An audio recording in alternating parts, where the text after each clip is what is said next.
Pedro Martins, diretor de futebol do Cruzeiro. Pedro, muito obrigado por falar com a gente. Eu já quero começar querendo saber de você como é que foi esse convite para ser o primeiro diretor de futebol de uma SAF no Brasil, né? Porque você já está inaugurando uma categoria nova, você é diretor de uma SAF oficial.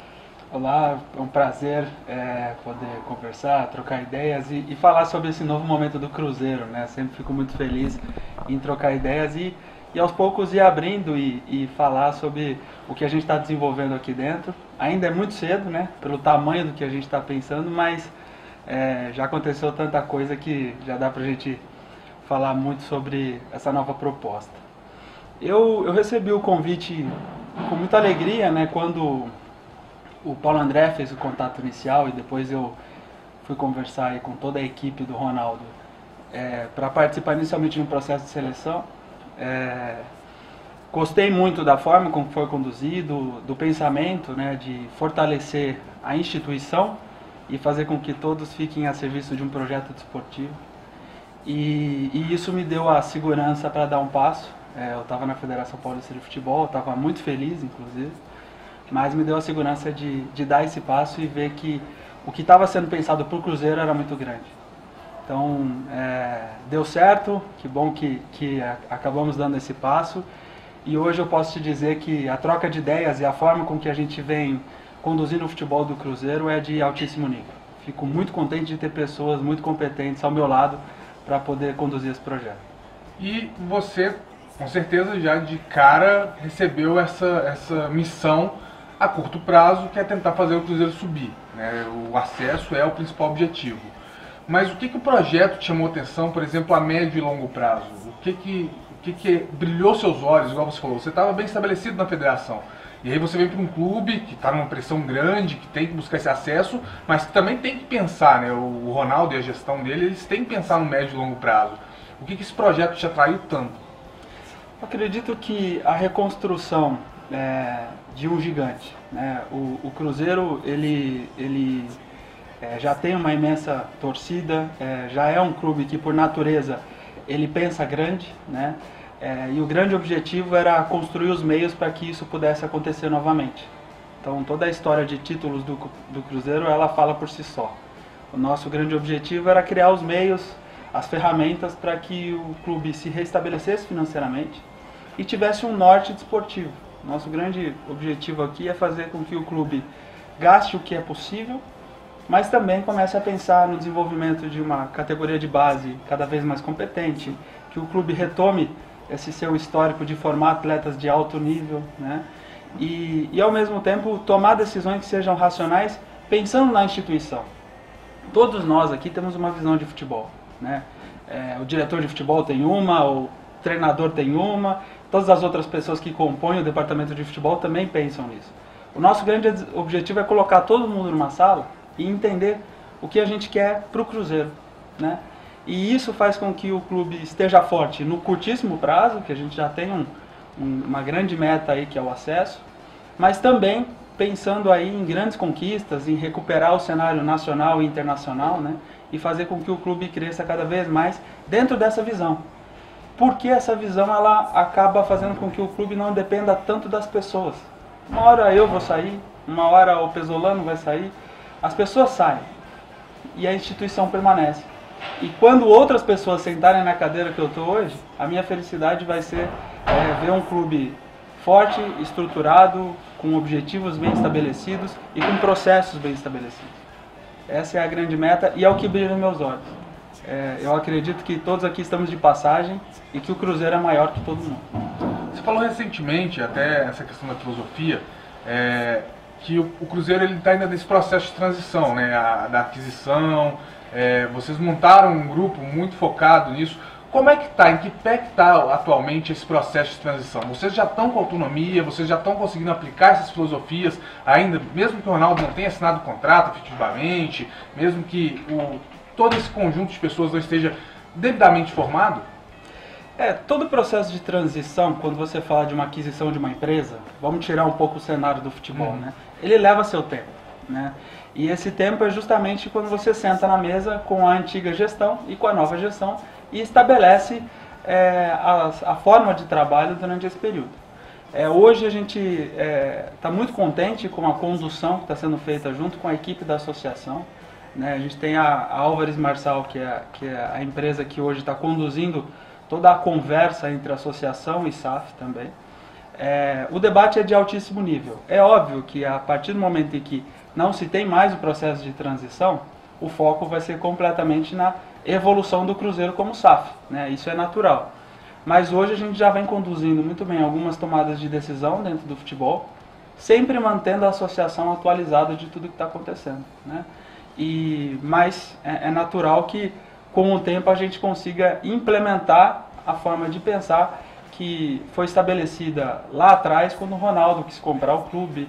É uma forma de pensar que ele já vem implementando no Valladolid também, né? Óbvio que respeitando a particularidade e as diferenças culturais de cada um dos clubes, mas eu acredito que ao longo do tempo todos vão conseguir ver mais, tanto dentro do clube quanto fora, uma mudança de processos dentro da tomada de decisão no futebol. Você falou de base, e essa questão da filosofia, eu acho que ela é muito interessante, isso que vocês trazem de querer esse clube funcionando como uma série de engrenagens, né? Um movimenta o outro o tempo todo. De que forma vocês veem que a base vai se encaixar e também o futebol feminino? Como é que, porque vocês, né, têm que lidar não só com o profissional, mas com outras categorias que merecem também atenção. Como é que vocês estão trabalhando também essas outras engrenagens, a base, que além de revelar, tem toda essa pressão de grandes jogadores, porque é da história do Cruzeiro, e também agora o feminino, que é uma categoria nova, né, uma modalidade nova, e que também precisa de atenção não só no Cruzeiro, mas no Brasil inteiro. O nosso grande objetivo é, através da integração, construir a forma do Cruzeiro jogar. É óbvio que a gente vai respeitar muito o que foi a história do Cruzeiro, o que é a história do Cruzeiro, mas também a gente precisa analisar o que está sendo feito no mundo inteiro. Né? Quando a gente fala em formar atletas de alto nível, a gente precisa olhar para o que o mercado solicita e como que a gente vai conseguir integrar a história do Cruzeiro com as melhores práticas. Né? E isso vai através de muito debate, de construção coletiva. Então hoje o departamento de futebol ele é completamente integrado, né? Desde a chegada do executivo da base, com a vinda agora da equipe feminina para treinar na Toca 1, nós estamos começando a criar processos para que a gente consiga, através de reuniões e de processos, integrar e começar a tomar decisão em conjunto. Né? Não dá para a gente criar ilhas dentro do clube. Então, o feminino, como você bem deu exemplo, o nosso objetivo é fortalecer muito a categoria, mas também através da criação de equipes de base, também da criação de um processo em que a gente consiga, daqui a um tempo, fazer contratos mais longos com os atletas, né? E isso tudo vai dentro de uma visão única de futebol. Né? Eu, como diretor de futebol, eu vou estar muito próximo dos executivos do profissional, da base e do feminino, para que a gente consiga alinhar toda a tomada de decisão e criar uma visão única sobre o que é o futebol do Cruzeiro, independente da categoria. Pedro, então a gente já viu na prática o profissional está atuando, a base que fez uma excelente Copa São Paulo, eles estão também participando, o Pesolano bem dando chance para eles, e o que a gente não viu ainda, porque as competições não começaram, é o futebol feminino.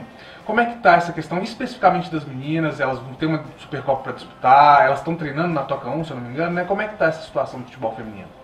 O nosso objetivo é fortalecer muito a categoria. Né? A primeira medida, de maneira imediata, foi trazer a equipe feminina para treinar na Toca 1, e oferecer a mesma estrutura que o Cruzeiro oferece para todas as outras categorias. Né? E como a gente teve já a Supercopa de maneira imediata, nosso objetivo é que, passando essa competição, a gente consiga olhar para o futuro e fazer um planejamento de médio e longo prazo também. Né? Pensando no fortalecimento das categorias de base do feminino e também através da consolidação de projetos para que a categoria se torne cada vez mais rentável e também sustentável.